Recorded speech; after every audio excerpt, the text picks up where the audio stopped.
Salut tout le monde, j'espère que vous allez bien. Je vous retrouve aujourd'hui pour parler de mes favoris de l'année. Vraiment les trucs que j'ai le plus porté, que j'ai adoré, les belles découvertes, etc. Bref, c'est parti, on commence tout de suite. Premièrement, le mascara que je porte depuis un an. En fait, j'en ai testé entre temps parce que j'en avais reçu de marques, etc. Mais c'était une catastrophe et vraiment toute l'année j'ai dû en acheter 3 tubes je crois de ce mascara. En début d'année vous savez vous avez l'opération beauté dans un peu tous les supermarchés et il est toujours en promo et franchement je l'adore, c'est une valeur sûre. J'ai la référence exacte pour que vous puissiez le retrouver, je vous mettrai évidemment le lien dans la barre d'infos. Il s'agit du cil Sensational de chez Maybelline, cil démultiplié, volume effet éventail et c'est vraiment le cas. Vraiment je trouve qu'il fait des cils longs, il englobe vraiment la totalité du cil, ça retombe pas non plus en fin de journée même si un petit peu plus on va dire que quand tu viens de le mettre où t'as vraiment cet effet éventail parce que vraiment ça a écarté chacun de tes cils, t'as du volume, ça les a allongés et en même temps ça les a vachement recourbés. Moi je trouve que je sais pas, tout de suite quand je le mets ça me fait des super longs cils pour pas grand chose en plus niveau budget. Il y a des mascaras qui coûtent une blinde et qui clairement font pas ce taf là. Celui-ci en plus en promo je pense que vous pouvez le toucher à aller 6 €. Il est vraiment top, je vous le recommande à 100%. Moi je viens de m'en racheter 2 tubes parce que très souvent il est en promo dans les supermarchés, à l'opération beauté etc. de votre supermarché, franchement je l'adore. Cette année j'ai réellement repris goût à la lecture grâce au livre de Nin Gormand, Ashes Falling for the Sky. Je vous en ai déjà parlé dans des favoris mais c'est vraiment le livre qui m'a fait dire mais en fait t'aimes lire ces dernières années. Voilà, j'ai pas forcément d'excuses mais disons que c'était pas le truc que je faisais automatiquement, me plonger dans un bouquin etc.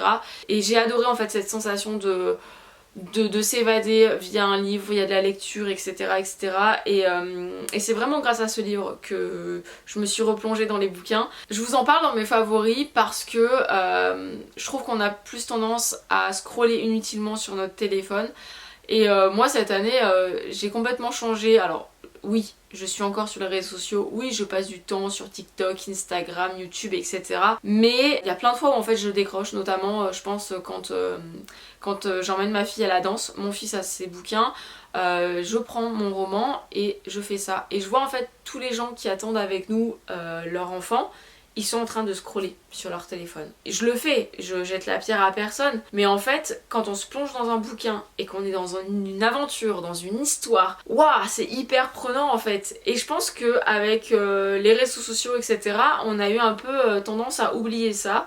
Et qui plus est, vraiment, je trouve aussi pour nos enfants, Liam est à fond dans la lecture, il adore ça, cette année il arrête pas de lire des romans etc. Rien que pour lui aussi je trouve que c'est intéressant de voir ses parents en train de lire plutôt que sur un écran parce que forcément les enfants, peu importe l'âge, font du mimétisme et je préfère largement me dire que mon enfant va être sur son bouquin. Alors peut-être que je me fourre le doigt dans l'œil, en tout cas là à l'heure actuelle ça fonctionne. Et au-delà de ça, moi je me prends plus de temps aussi pour moi.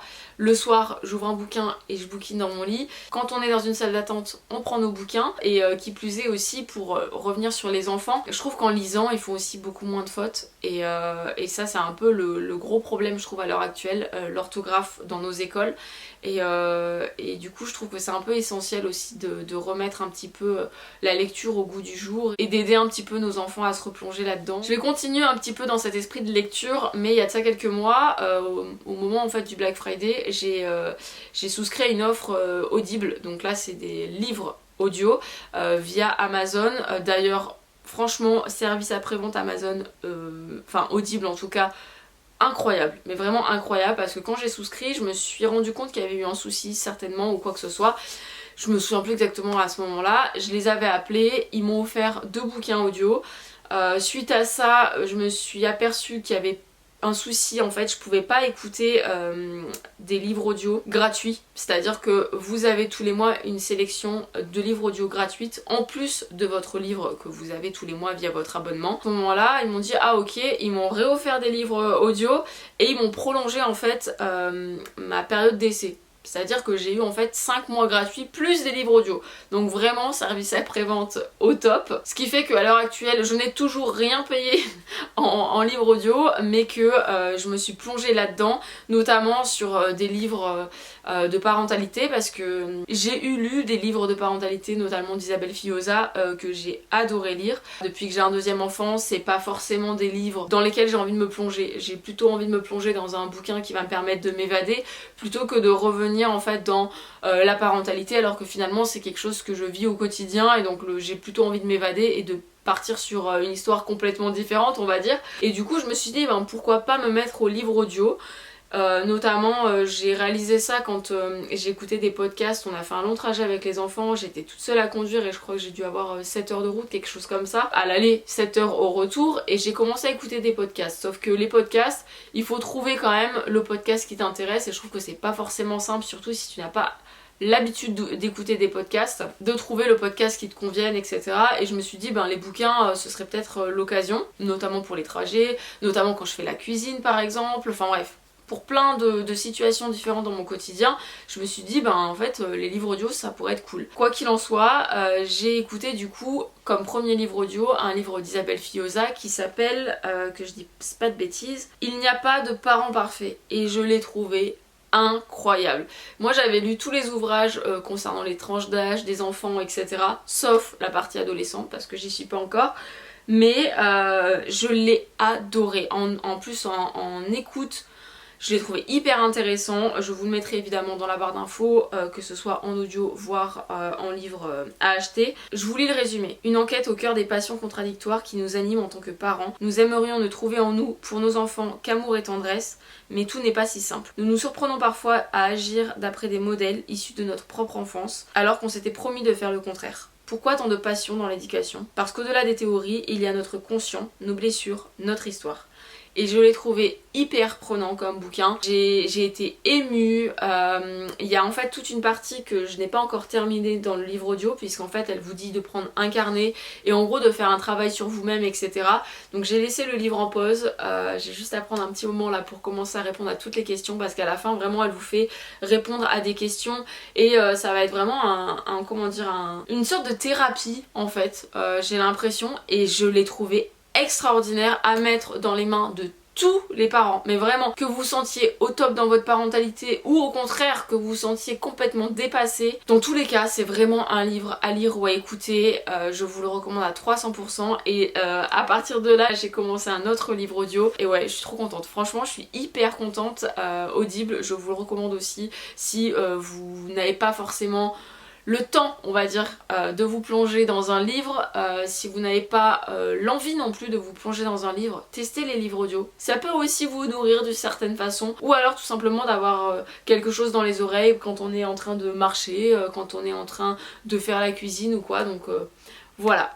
Franchement, je vous recommande cette application. Je vais switcher sur une application que j'ai adoré utiliser, que j'ai repris en fait là en début d'année, qui est l'application Decathlon. Elle est gratuite, ça vous permet de faire du sport, de vous mettre au sport, d'avoir vraiment un coach qui va vous aider dans une discipline en particulier. Moi, je pense notamment, je l'utilise pour la course. J'ai appris à courir grâce à cette application, donc j'ai commencé par un truc où apprendre à courir 15 minutes, donc vous faites pas mal de marches, etc. Et petit à petit des petits temps de course, etc. etc. Là j'ai commencé depuis le début de l'année à apprendre à courir 30 minutes. Je le trouve hyper bien parce que vous mettez vos écouteurs et en fait ça va vraiment vous guider au fil de votre course, de votre marche, etc. Et en même temps ça vous empêche pas d'écouter un livre audio à côté ou d'écouter de la musique. J'ai trouvé ça génial et franchement je la trouve hyper bien faite, pas difficile pour un sou. Vraiment c'est adapté à tous les débutants, c'est même adapté aux coureurs un peu plus aguerris par exemple, pour ne parler que de course, puisque mon chéri a pu utiliser aussi cette application en entraînement, et franchement je la trouve hyper bien faite, qui plus est gratuite. Je vous parle de course, mais vous avez aussi du pilates, enfin il y a de tout. Je vous la mets dans la barre d'infos, je vous la recommande à 300% si vous avez envie de bouger un petit peu votre corps, même si c'est pas forcément un truc de fou. Alors j'ai écrit ça dans mes favoris de l'année, et alors vraiment j'ai les boules parce qu'en fait j'ai mis le gilet de chez Cézanne, le Gaspard. Je l'avais l'année dernière en 2 exemplaires. Cette année j'en ai eu un nouveau à Noël de mon chéri que j'ai porté depuis Noël non-stop, genre vraiment je l'adorais. Sauf que comme vous voyez je parle de lui au passé puisque hier, je me suis trompée de programme de machine à laver, encore. En fait je fais toujours le même programme sur ma machine et quand j'ai préparé ma machine, purée, en plus j'ai préparé mes trucs nickel etc. et je me suis trompée de programme, voilà, je n'ai pas mis le programme laine, ce qui fait que j'ai perdu 2 de mes pulls, un Balzac et un Cézanne, et vraiment je les ai là, donc autant vous dire qu'à l'heure actuelle je n'ai plus de beaux gilets en laine et j'ai les boules, mais vraiment le Gaspard de chez Cézanne c'est un modèle que j'adore. J'ai envie de continuer à m'acheter des pulls en vraie laine parce que je vois énormément la différence. Déjà ça me tient plus chaud. De deux, je me suis rendu compte aussi que je ne supporte pas certains textiles, notamment quand il y a, alors je sais pas quelle fibre synthétique c'est, mais en fait j'ai des pulls où quand je les mets ils me font transpirer en fait, et du coup le truc tu le laves directement après, alors que le pull en laine en vrai je peux le porter une semaine sans aucun problème en laissant aérer les mailles etc.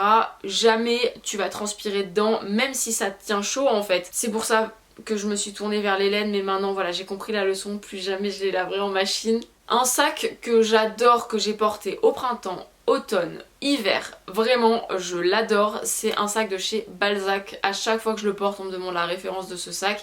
Il est doré et je l'adore, franchement il est suffisamment grand, pas trop. Alors moi j'ai le modèle classique parce que très souvent on me demande, donc c'est le modèle César de chez Balzac et non pas le grand César qui est vraiment beaucoup plus grand. Moi pour le coup celui-là je le trouve largement suffisant et j'ai fait que le porter, je le trouve hyper pratique, hyper agréable à porter. Ils en ont dans tous les coloris, il y en a vraiment pour tous les goûts, mais moi je trouve que le modèle doré est hyper sympa. Le seul petit bémol on va dire c'est que je l'ai tellement porté que je commence à voir qu'il y a un petit peu d'usure légère sur le dessus du sac, notamment la patine du doré commence à partir. Donc voilà, je verrai un jour si je peux refaire ça mieux et essayer de lui redonner un petit coup de neuf.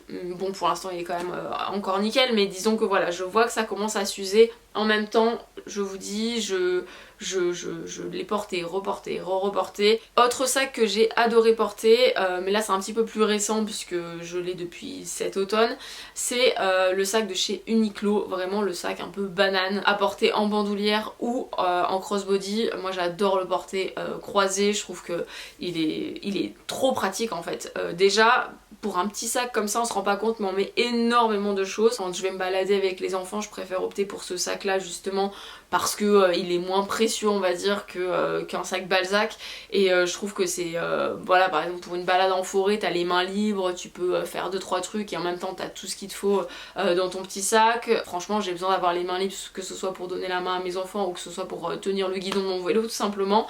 Donc voilà, vraiment c'est un gros coup de cœur ce sac. Il coûte la modique somme de 15 €, pareil il est décliné dans je ne sais combien de couleurs. Gros coup de cœur pour ce sac, hyper pratique. Donc moi je l'ai en fait en velours côtelé marron et il est canon. L'année dernière j'ai découvert la marque Coro et j'ai collaboré avec eux toute l'année.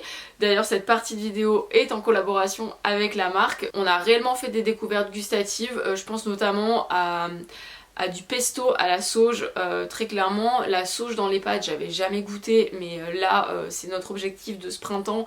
On va faire pousser de la sauge dans le jardin parce que je trouve que vraiment c'est hyper bon dans les pâtes. Ils ont aussi des bocaux d'haricots, vous savez ces espèces de tomato beans qu'il y a au petit déjeuner anglais, et ça moi j'adore dans les breakfasts. Et habituellement je connaissais vraiment la marque Heinz, sauf que bon la compo tout ça c'est peut-être pas dingue à chaque fois, et là pour le coup chez Coro c'est clean, et enfin vraiment j'ai vraiment découvert cette marque cette année et j'ai adoré. Tout au long de l'année je vous ai partagé pas mal de produits qu'on a pu adorer ou tester chez eux, et ouais franchement très belle découverte. J'ai du coup mon code promo qui est encore valable jusqu'à la fin du mois, qui est le code Alicia5 et qui vous offre du coup moins 5% sur vos commandes chez Coro. Quand j'ai été enceinte, je vous avais parlé de la marque Sloggy. J'avais acheté notamment des brassières qui étaient hyper confortables, hyper agréables à porter, etc.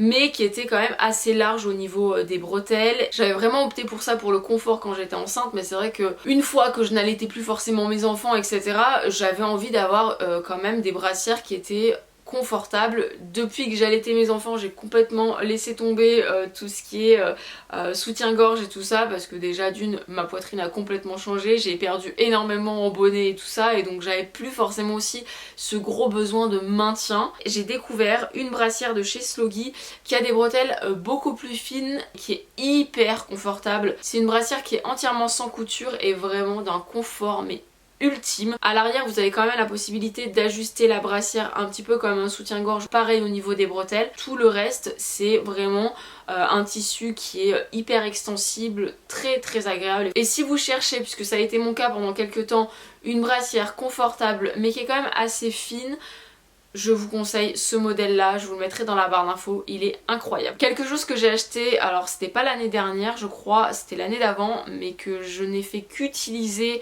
et que j'adore vraiment, ça a complètement changé mon quotidien, c'est le Magimix. Le Magimix vraiment, je trouve que je cuisine beaucoup plus depuis que je l'ai. Je fais notamment mes pâtes brisées alors qu'avant je les achetais tout le temps, sauf qu'en fait c'est hyper simple. Alors ça c'est pas forcément quelque chose que j'achetais, mais disons que j'avais toujours un peu la flemme de les faire. C'était mes soupes genre style des veloutés, et là clairement avec le Magimix ça a changé ma vie, c'est à dire que tu fous tes légumes, t'appuies sur soupe, tu reviens, ta soupe elle est prête. Ça c'est en automne-hiver, clairement je ne m'en lasse pas. On aime bien manger et on aime aussi manger sainement, et du coup on fait tous nos repas, on essaye d'acheter le moins d'aliments transformés, et pour le coup j'avoue que de ce côté là le Magimix m'a été d'une grande aide. Et donc voilà pour mes favoris de l'année 2023, j'espère que cette vidéo vous aura plu. N'hésitez pas à me partager vos favoris dans les commentaires, et sur ce je vous dis à très bientôt dans une nouvelle vidéo. Ciao.